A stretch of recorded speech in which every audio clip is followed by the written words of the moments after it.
Hello, everybody.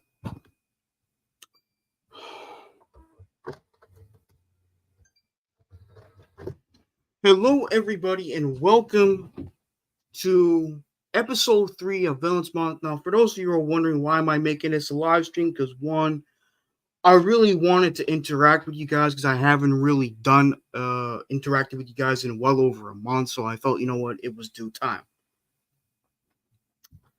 But with that being said, for this, as you can see from the title of the stream, my favorite Marvel Comics villains of all time.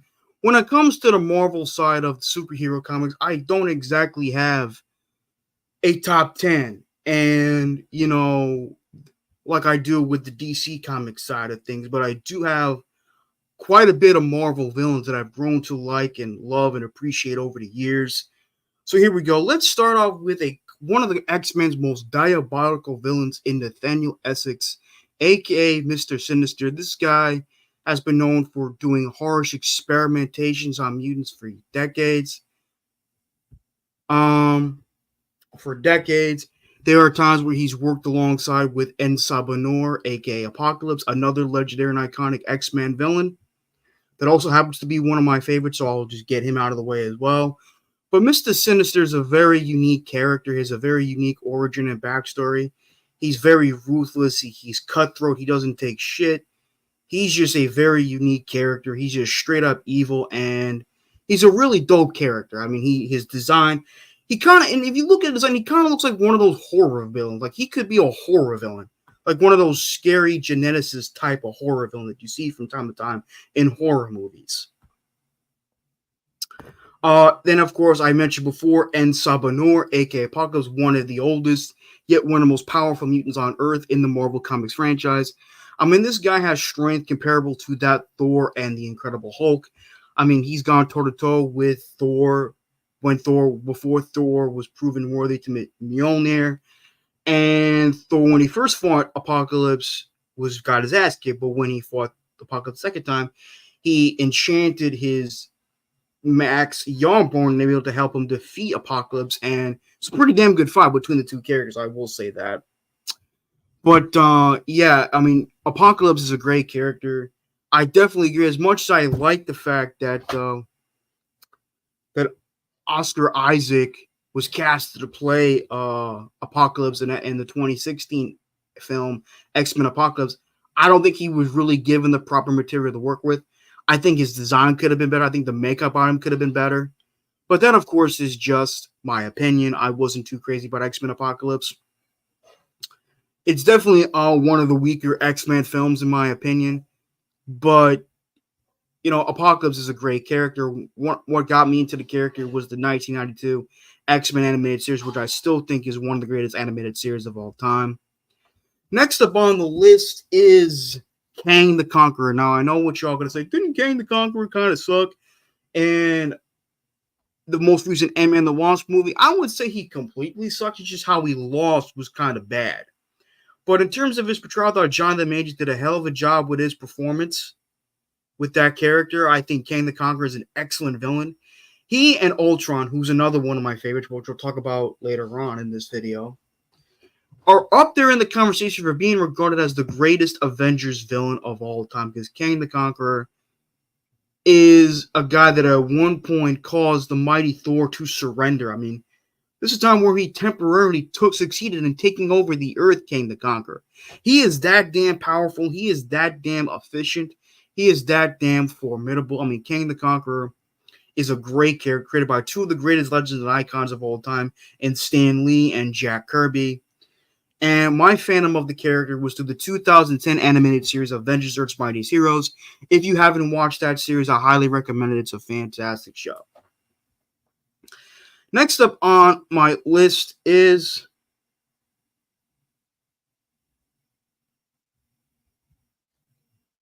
and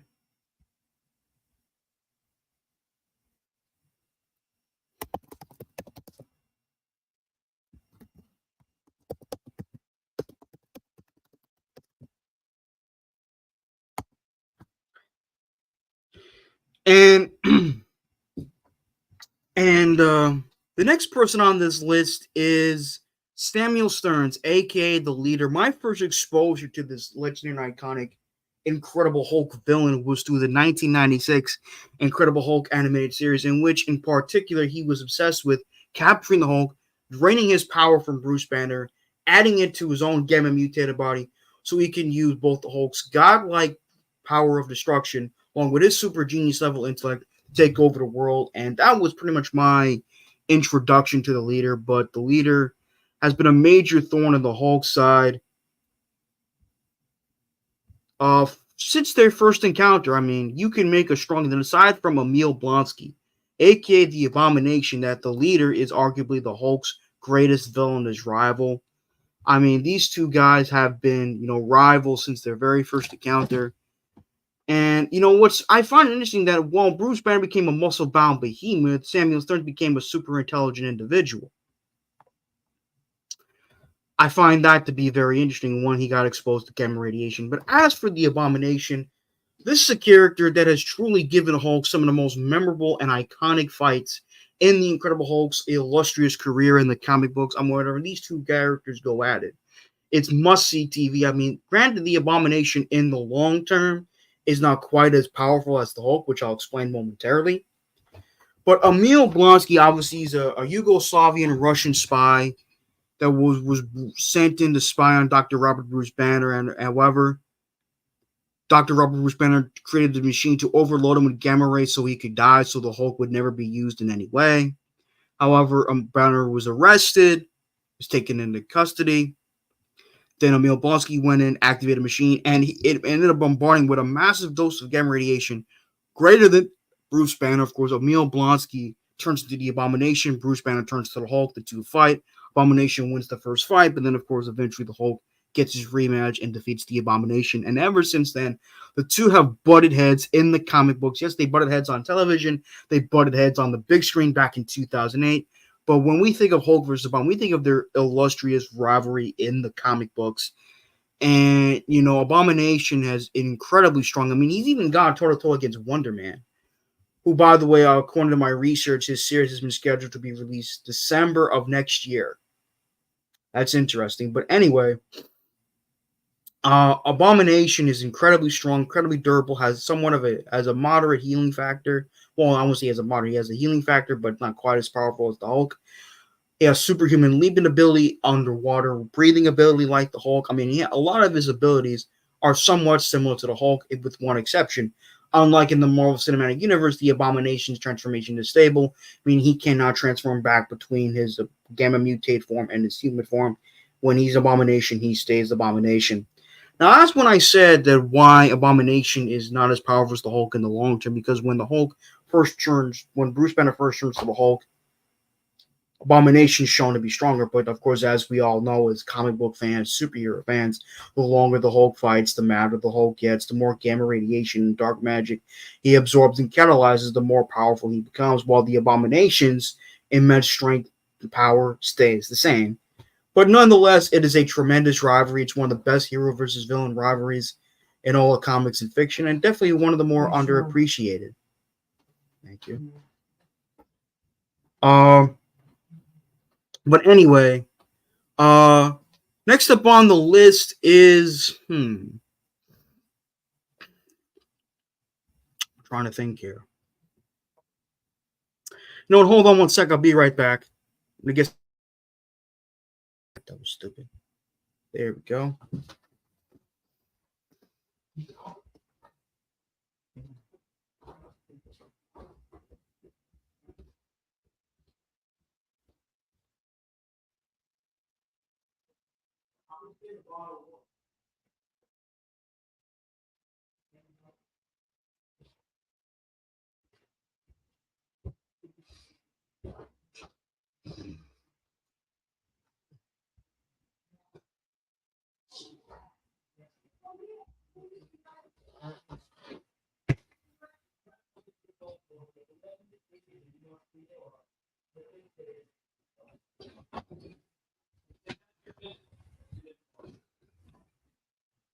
Anyway, anyways, Another villain that I really like in the Marvel Comics franchise is, oh god, I just had him at the top of my head. I just had him. Oh, Kalurt, aka the Super Skrull, one of the greatest Fantastic Four villains of all time. He has all the powers of the Fantastic Four, but supposedly at much higher levels. Greater strength than Ben Grimm, greater elasticity and malleability than Mr. Fantastic, greater control over force fields and light generation and transparency than Sue Storm, and much more powerful flame abilities than Johnny Storm. But um, he's a great character. One of my absolute favorites, classic Fantastic Four villain. Really good character in my opinion.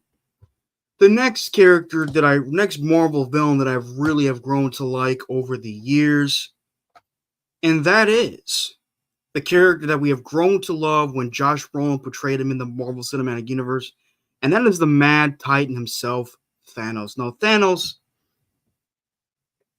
it was created to be a ripoff of Darkseid, and then of course Mongol was created to be a ripoff of Thanos because obviously Thanos and Mongol were created by legendary artist Josh. Oh God, Sterling. Well, let me look him up.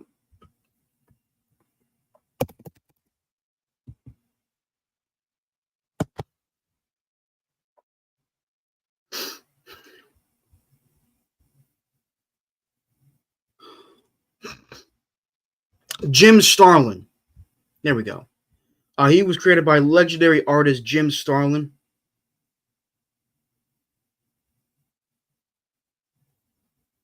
Hmm.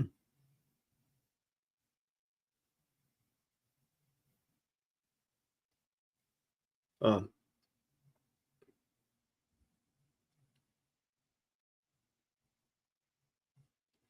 um, let's see.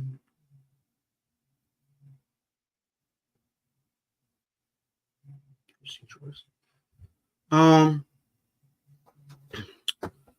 where was I? Oh yeah,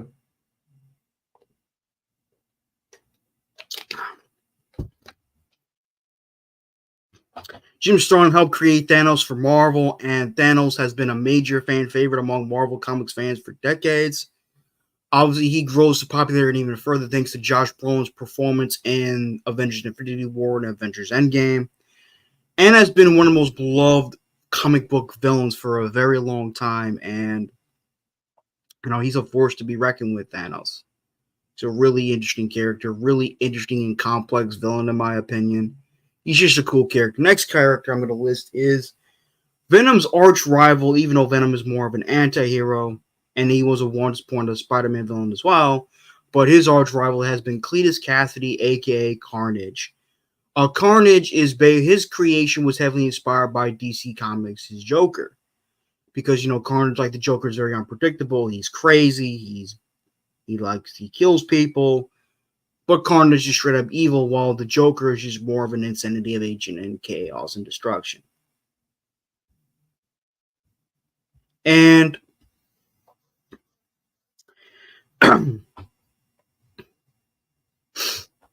um, Carnage has been a favorite of mine since I was a child. Always liked Carnage. Always liked Carnage. He's a really interesting character. Matter of fact, I think I talked about it on my favorite Spider-Man villains list. I think I did that as well. So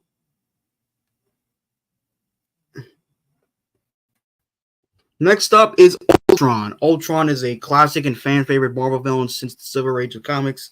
Unlike in the MCU, Marvel Cinematic Universe franchise, uh, Ultron was not created by Tony Stark, Iron Man. He was created by Henry Hank Pym, the original Ant-Man, Giant Man, Yellow Jacket, and so on and so forth. He had to do one through numerous superhero aliases over the years. Anyways,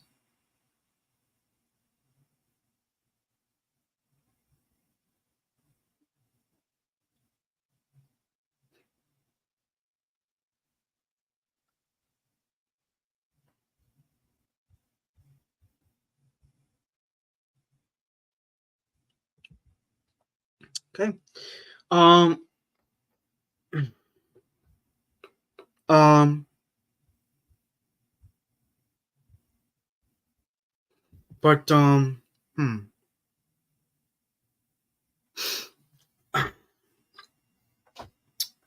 Trying to think here. Ultron is a classic villain, one of the more formidable and dangerous Avengers villains of all time. Excuse me. Obviously, I literally honestly thought that James Spader did a hell of a job giving the character a bit of more of a personality in Avengers Age of Ultron back in 2015. I still think Avengers Age of Ultron is a great movie, but that's just my personal honest opinion. He's a tremendous character, Ultron.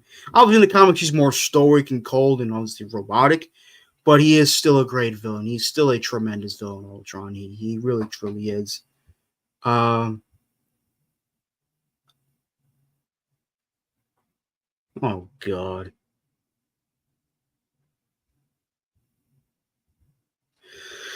Let me see. What else? Favorite Marvel villains that are still villains anyway that I like. Um, hmm,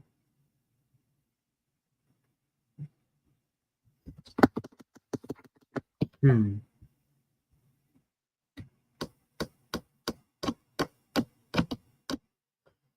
hmm,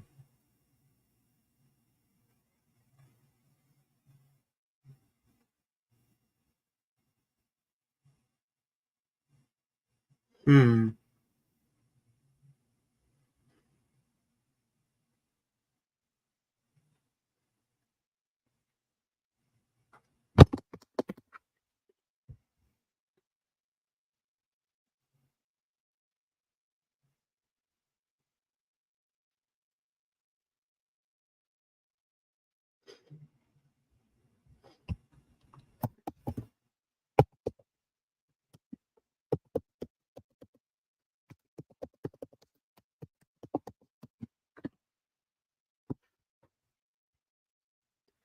Trying to think.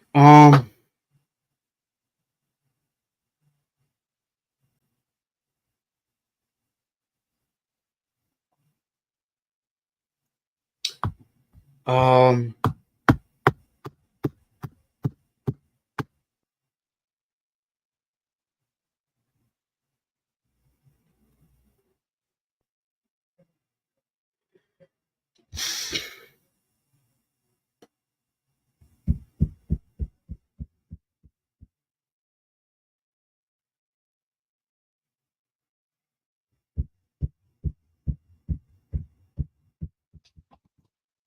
Onslaught.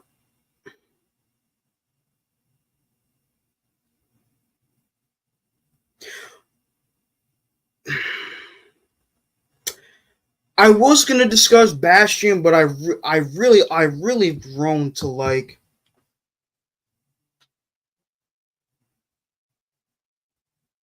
Cotton Weary. What?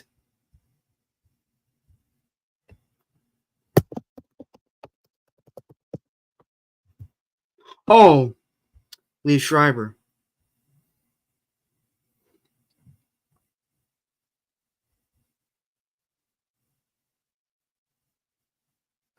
Dano Sebastian is a mutant hunting.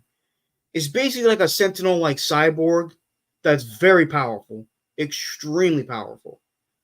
I suggest you try to watch X-Men 97. It's a really good series.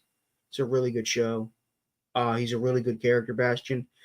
But I know people the comic books say he's still around,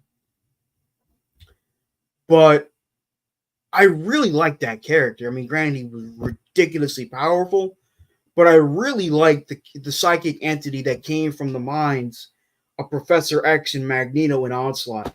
I mean, dude, the shit that if you go back in the 90s and what he did, that motherfucker is a beast. Like, he stopped the Juggernaut, something that a lot of people had a hard time doing. Onslaught is a crazy powerful being, and in my opinion, he's a great villain. And I said he was created from the minds of Professor Xavier and Magneto. That shit's fucking crazy. And to be brutally honest, there's a strong chance he may appear somewhere down the road in later seasons of X-Men 97. Just saying. And I think he should appear. I don't want to hear dick about this character being too powerful. He's a psychic entity, for fuck's sake. He's supposed to be. But back to the point at hand here.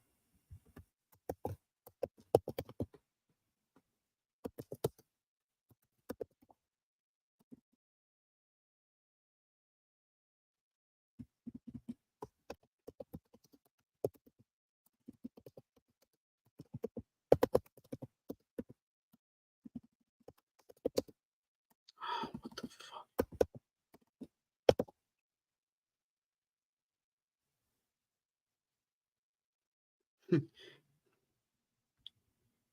Reaper.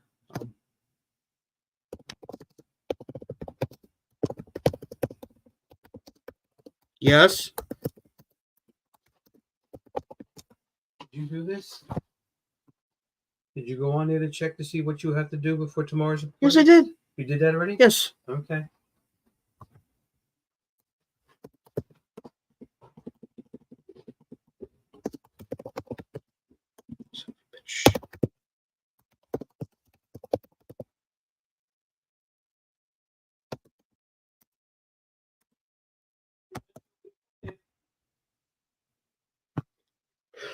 But yeah, Liev Schreiber was a great Sabretooth. He really truly was.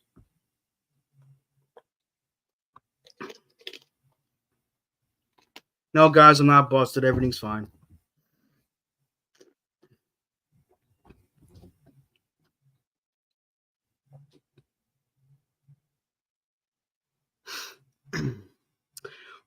Let me think. I'm trying to think.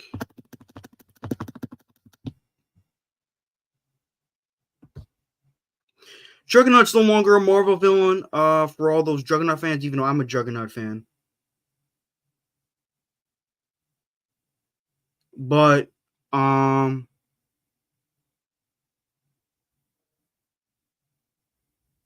he's still a great character, Juggernaut. He really truly is.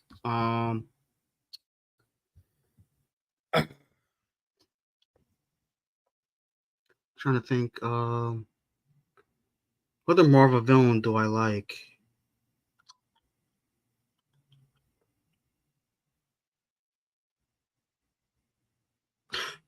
Claw. The dude with the sound cannon. I've always liked him. He also fought the Fantastic Four as well. I'm trying to think who else is a really cool Marvel villain to me. That I've always liked.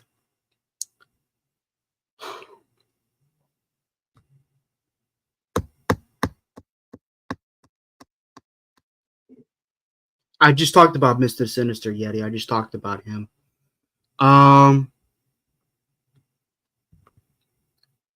just talked about Mr. Sinister early in the beginning of my video.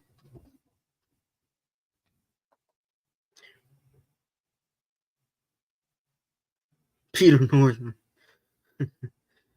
Trying to think. Oh shit.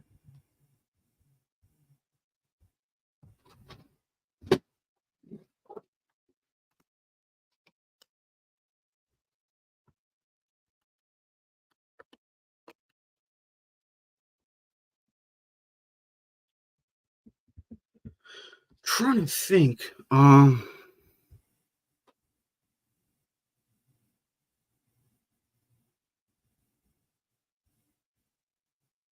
Blackheart's really cool. Fortunately, he was done terribly in the 2007 Ghost Rider movie with Nicolas Cage, but Blackheart's a pretty badass villain. Who else is a pretty cool ass villain to me? Oh fuck, I'm trying to think. Shit.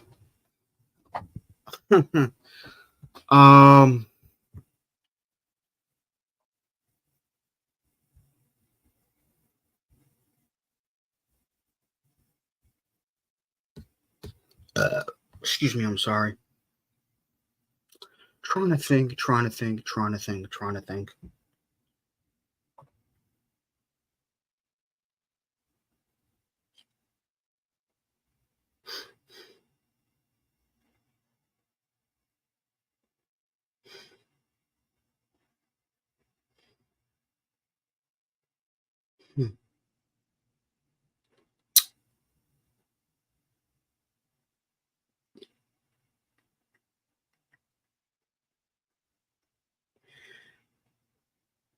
Magneto was really now more an ally of the X-Men, but he is a very good character, Magneto. I've always liked Magneto, especially I loved. I don't think. Look, Michael Fassbender did a hell of a job playing the younger iteration of Magneto in the X-Men films, Fox X-Men films, excuse me.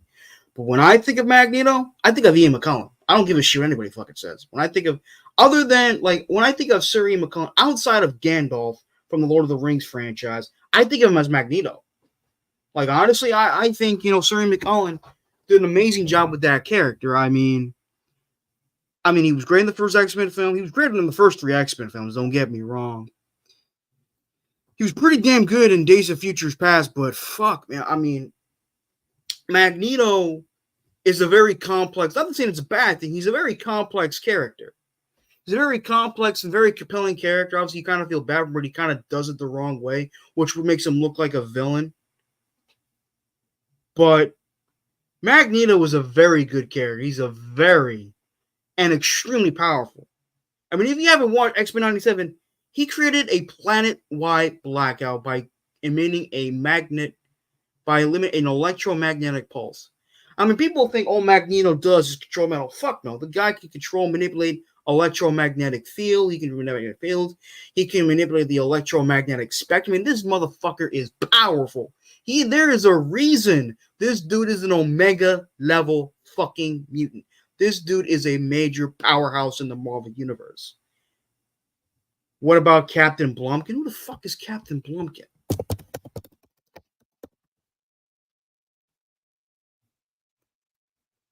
No. Do we consider Raven a villain? No, she's a good guy.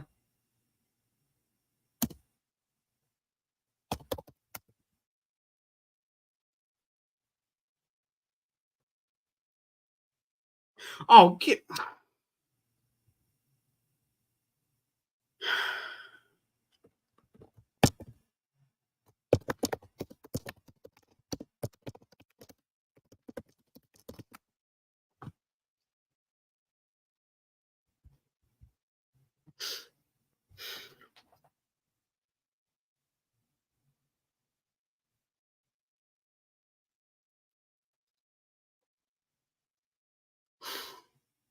Yeah, I am saying the fuck a lot tonight. I apologize for that. But Admirable could no, I am not.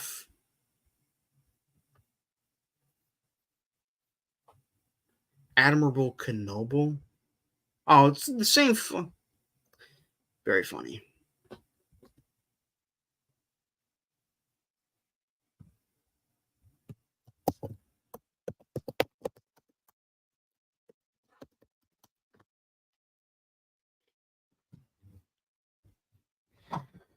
Let's see who else is a good villain from Marvel that I really like.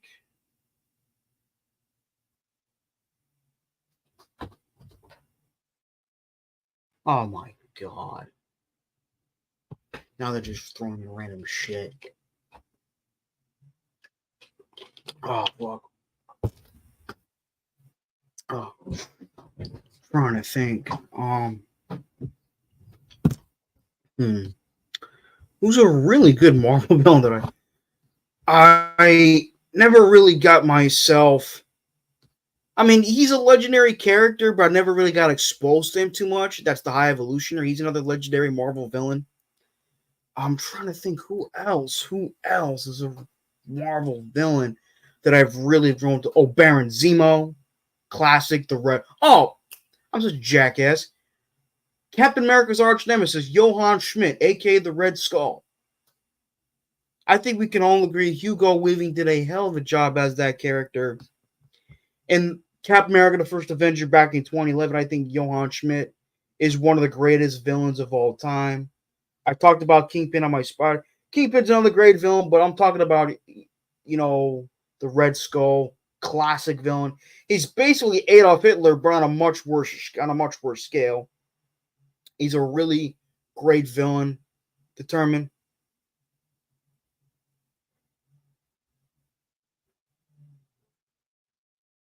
Red Skull is a great villain. Like I've always liked Red Skull. Oh, son of a bitch. I've always liked Red Skull, and Kingpin's a tremendous villain. I talked about him in my Spider-Man video, even though he's also a Daredevil villain. He originally appeared in the Spider-Man comics, and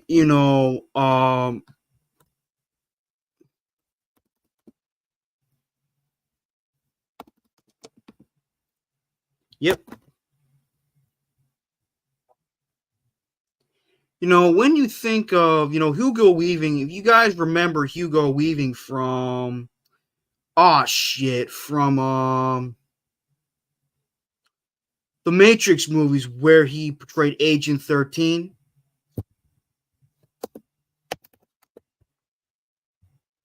He is a tremendous. Honestly, I think Thanos is the best Marvel villain. We all saw his side a bit. He thought he was doing the right. Yeah, but you're talking about the Marvel cinema. In the comics, Thanos is much more evil. Like, you know what I'm saying? Like, oh, wow. Wow.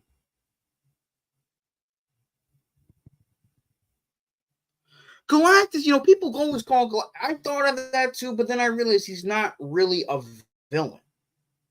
The reason why he does what he does because he's a force of nature. He has this insatisfiable hunger. He's not doing it because he's evil. I mean, he's done some bad things, but he's not an evil person. The reason why he goes from planet to planet, devouring them of their energies, because he has his insatisfiable hunger. He's basically like a predator, not to be confused with a sexual predator. Laugh out loud. But he's a predator. He's like a hunter. I shouldn't say predator. I should say hunter, where he hunts down planets and drains them of their energy.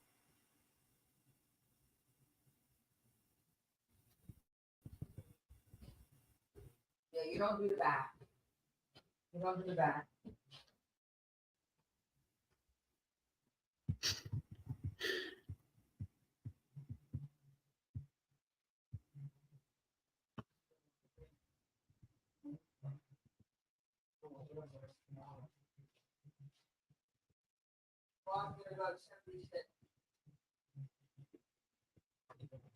Yeah, that's what I'm saying. Galactus, I'm not saying he's a bad character, but it's just like Living Mummy. What did you think of Living Mummy?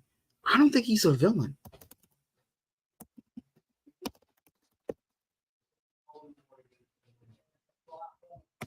Nick. Some of these fucking names are hard to pronounce.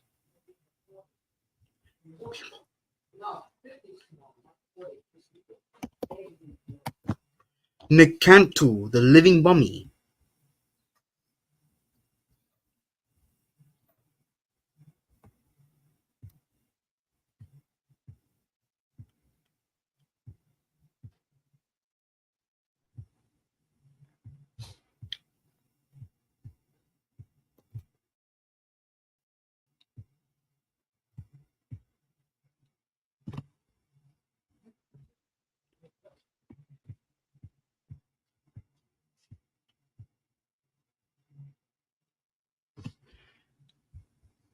I don't really know much about the Living Mummy.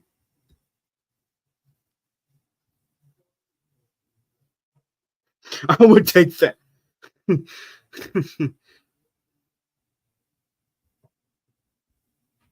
I talked about Onslaught. He's a great villain.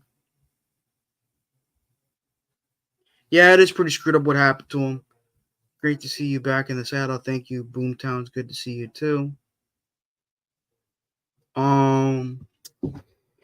Trying to think, man. Like, damn, like shit.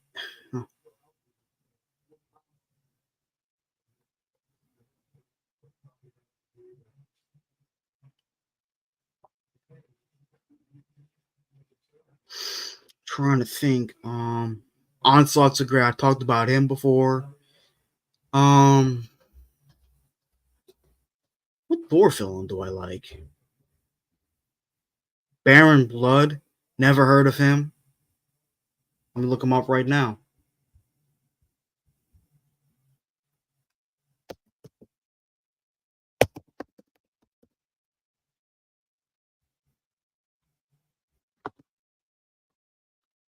Oh wow, he's a vampire. He's a super villain.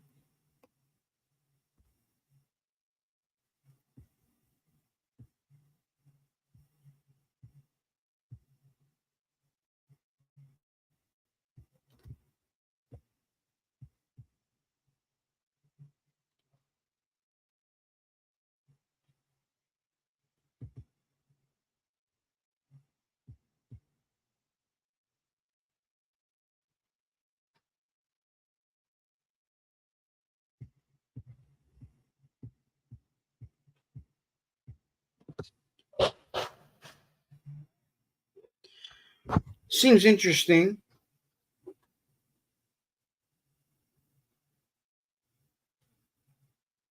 Would I consider to be J. Jonah Jameson a villain? No, he's. I know he dislikes Spider-Man. Well, now he realized the error. And if you ever check down the comics, he realized the error of his ways and realized that Spider-Man is a hero. But no, J. Jonah is not a villain. Granted, he's been against Spider-Man, but that doesn't make him a villain. He's not a bad. He's not a bad guy. Bad guy. So no, J. Jonah Jameson is not a villain. If he was, Spider-Man would have beat the crap out of him. You know what I'm saying? Uh, yeah, I just looked up Baron Blood. I don't know much about. I never really heard of this guy, but he seems like a cool character. I don't know. As I said, I don't really have much of opinion on that. Destro the Baroness. Destro the Baroness.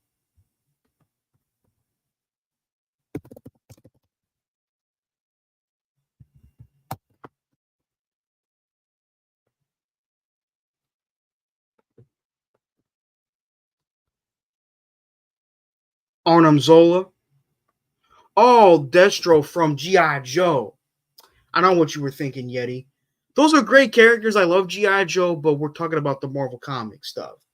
Arnim Zola, yeah, I've always found his design to be weird, but at the same time, very cool at the same time. I forgot the actor that played him in Captain America the First Avenger, but he did a good job. He did a really good job as that character. Um,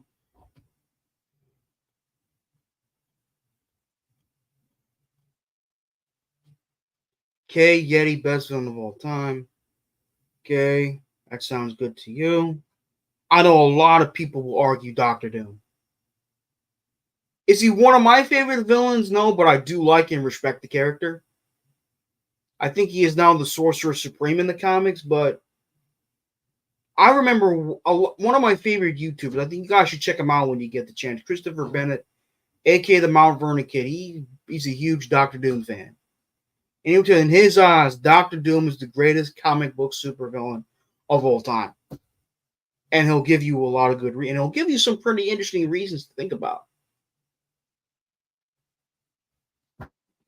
He committed suicide. Yeah, I heard about that. It sucks, but it is what it is. Um, but Jack of Horns is a good guy, not a villain.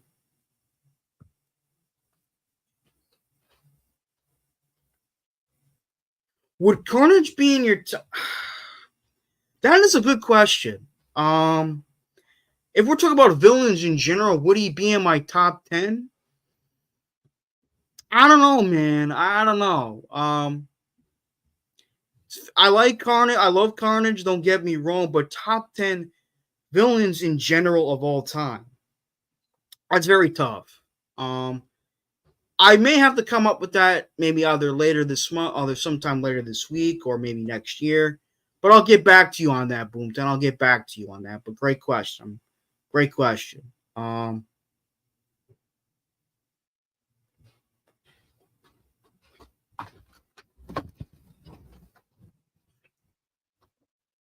hmm. Goldbug. She don't mean Goldberg. Let me look up Goldbug. Goldbug.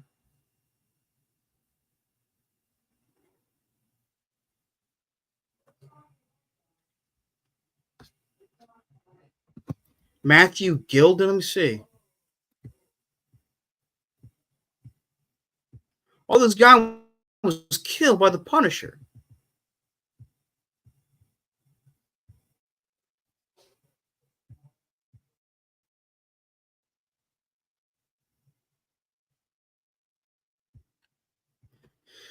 Don't really have an opinion on him. I remember. I think he was one of those two like C-list, D-list villains that was cold-bloodedly murdered by the Punisher during the Civil War event. I don't think Richard Todd. Welcome to the stream. I don't think you give your Ben the Solid firing. I'll talk about this. I'm glad they fired Salah because he sucked. He disappointed me on so many levels. And as far as me and my dad are concerned, they're most likely going to probably not win another game this year. So we were overhyped for nothing. We were hyped for nothing. So we'll see what the hell happens. But you never know. I know the Houston Texans lost Stephon Diggs for the year due to an ACL injury, which really sucks. But we'll see what the hell happens, you know? We'll see what the hell happens. Anyway, as for Goldbug, yeah, he was killed by the Punisher along with some other dude during the Civil War when a Captain America kicked his ass and kicked him off the team.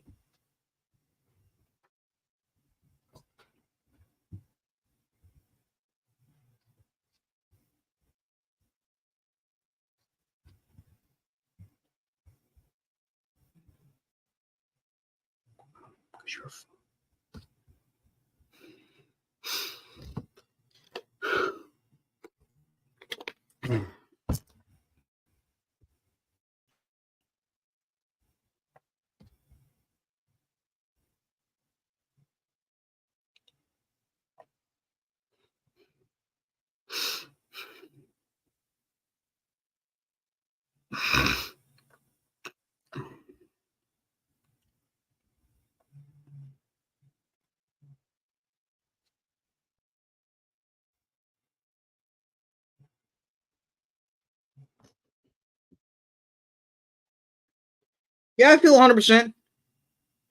If you had to pick, okay, well, obviously, you got to go with Tom Brady and Bill Belichick as number one. Then you got to go with Josh Allen because he's kicked the Jets' ass so many times over the years. Even though he's a good man, Woody Johnson has been a terrible owner. He's a villain. And that's about it. Yeah. Strife.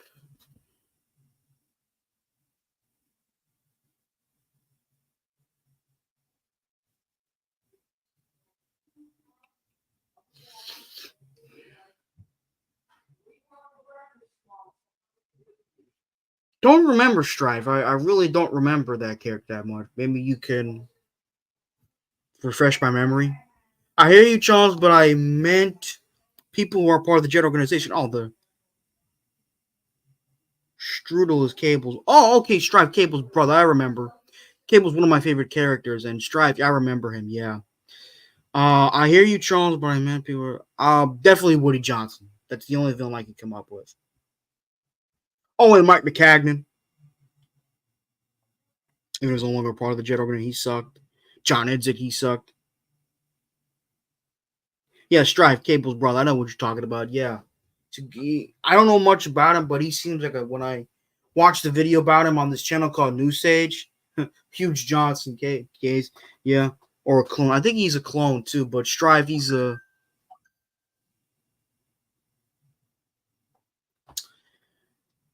seems like an interesting character to me.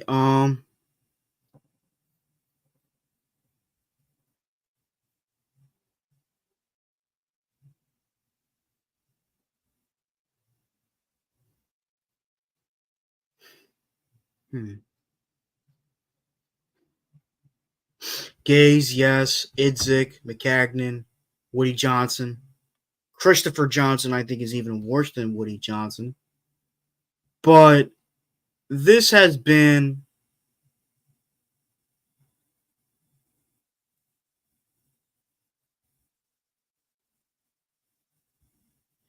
but we'll see, man. I mean, look, I know we were so amped for this year. But as I said when I talked about the 98 Jets, what made that team so special was not only the players, but the coaches. We need a good complementary group of players. We need a good complementary coaching staff. And unfortunately, while the Jets have talented players, they don't have a good nor competent coaching staff. And I may or may not do a video. I may do a video next week talking about who I would like to see as the head coach of the New York Jets. And I know a lot of Jet fans wanted Ben Johnson, but I'm like, he could be a good coach, but he's got no head coaching experience. Good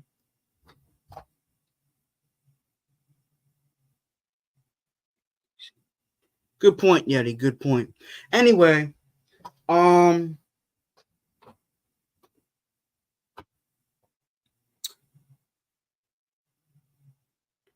but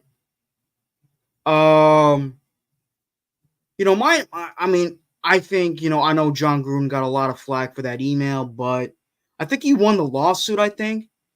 But John Gruden could be a choice. Fuck, even Bill Belichick could be a choice. Like, I know Bill Belichick, when he first became the head coach of the Jets, he quit after 5 minutes, and he ended up winning 6 Super Bowls with the Patriots. But, I know a lot of Jet fans want Ben Johnson, but he does not have head coaching experience. I would like someone with head coaching experience, let's just say, and, Brian Dable, if he gets fired by the Giants this year, I wouldn't mind the Jets picking him up because I think he's a damn good coach. The reason why the Giants have been terrible is because Daniel Jones is not playing the way he played similarly like he did in 2022, where he didn't put up a lot of great stats. I mean, his stats weren't terrible, but he didn't light up the stat sheet, but he played complimentary football, and Daniel Jones in recent weeks has turned over the football quite a bit. And that's what's really killed the Giants. But we'll see what the hell happens,